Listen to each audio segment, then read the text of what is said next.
சரி போயிட்டு வரோம் அப்படின்னு அனுப்பாம அவரை ஏற்றுக்கொள்கிறார்கள். எங்களோடு வந்து தங்கும், இரவாகிவிட்டது, நேரமாகிவிட்டது, நீர் எங்களோடு தங்கும் என்று ஏற்றுக்கொள்கிறார்கள். இந்த 2 பண்புகள் தான் உயிர்த்த ஆண்டவரை அவர்கள் கண்டுகொள்ள செய்கிறது.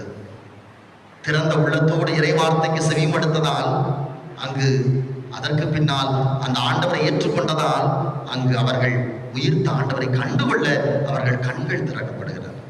அன்புக்குரியவர்களே, இன்றைக்கு இந்த எம்மாவுஸ் பயணத்தை நம்முடைய வாழ்க்கை பயணமாகத்தான் நாம் பார்க்க அழைக்கப்படுகிறோம்.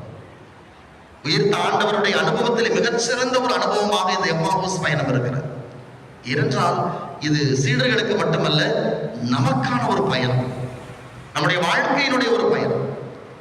இந்த எம்மாவுஸ் பயணத்தில் 2 சீடர்கள் பயணிக்கிறார்கள். அவர்கள் பேர் என்ன? அவர்கள் பேர் என்னது? கிளையோப்பா. இன்னொருத்தர் பேரு